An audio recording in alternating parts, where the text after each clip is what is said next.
నల్లగొండ జిల్లాలోని కేతపల్లి మండలంలో ఉన్న అండర్ పాసింగ్ కింద భారీగా వర్షపు నీరు నిలిచిపోయింది. నల్ల చెరువులోని వరద నీరంతా వచ్చి బ్రిడ్జి కిందకు చేరటంతో స్కూళ్లకు వెళ్లే విద్యార్థులు, రైతులు, వాహనదారులు కష్టాలు పడుతున్నారు. ఈ అండర్ పాసింగ్ కింది నుండి సుమారు 20 నుండి 30 గ్రామాలకు నిత్యం రాకపోకలు సాగిస్తుంటామని స్థానికులు తెలిపారు. నీటిలో ప్రయాణించే సమయంలో వాహనదారులు అదుపు తప్పి ప్రమాదాల బారిన పడుతున్నామని ఆరోపిస్తున్నారు.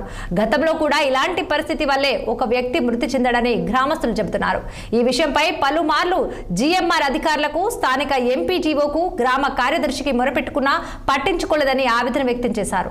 ప్రజల సమస్యల పట్ల నిర్లక్ష్యంగా వ్యవహరిస్తున్న ఇలాంటి అధికారులపై వెంటనే చర్యలు తీసుకోవాలని ఆగ్రహం వ్యక్తం చేస్తున్నారు. తక్షణమే తమ సమస్యలపై జిల్లా కలెక్టర్ ఇలా త్రిపాఠి, ఎమ్మెల్యే వేముల వీరేశం స్పందించి నీటి నిలువ నివారణ చర్యలు చేపట్టాలని స్థానిక ప్రజలు కోరుతున్నారు. గ్రామానికి వచ్చేటువంటి దారిలో ఒక అండర్ కరవాటని కట్టారు. ఆ బ్రిడ్జి కింద మొత్తం వాటర్ స్టోరేజ్ అవుతుంది. దీనివల్ల రాకపోకలకు చాలా ఇబ్బందులు అవుతున్నాయి.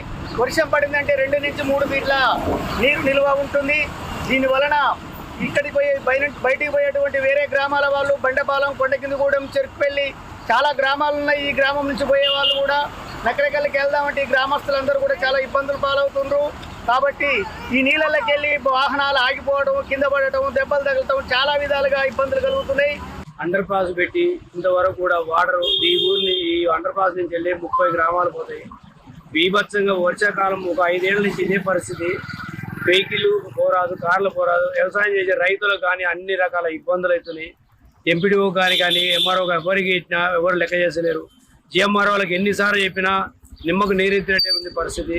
ఈ ఊళ్ళో ఉన్నటువంటి ఘోరం దారుణమైంది, అతి దారుణమైన పరిస్థితి ఇది. కలెక్టర్ గారికి వినతి మేము ప్రార్థించి చెప్తున్నాం. ఇక్కడ ఇన్పాల కాడ అన్ని ప్రాసెస్ ఉంది. ఇక్కడ నీళ్ళు అన్ని జామ్ అయ్యి ఉన్నాయి. చాలా ఇబ్బంది అవుతుంది, చాలా యాక్సిడెంట్లు అవుతున్నాయి. ఇక్కడ మేము ఎన్నో 4-5 సంవత్సరాల నుంచి ఇబ్బంది అవుతుందండి మాకు. ఇక్కడ బైకులు కానీ కార్లు కానీ అన్నీ కింద పడేస్తున్నాయి. గుంటలు చాలా ఉన్నాయి. అయితే మాకు ఇక్కడ ఈ మండలంలో కూడా చెప్పాము, ఎక్కడ ఎవరు పట్టించుకుంటలేరు. గ్రామ పంచాయతీ కూడా చెప్పినాము, కార్యదర్శి కానీ ఎవరు పట్టించుకుంటలేరు, జిఎంఆర్ వాళ్ళు పట్టించుకుంటలేరు. దయచేసి దీన్ని చాలా ముక్కులు కానీ కార్లు పడుతున్నాయి. దయచేసి దీన్ని పట్టించుకోవాలని ఎంపీడీఓ గారు, ఎండిఓ గారు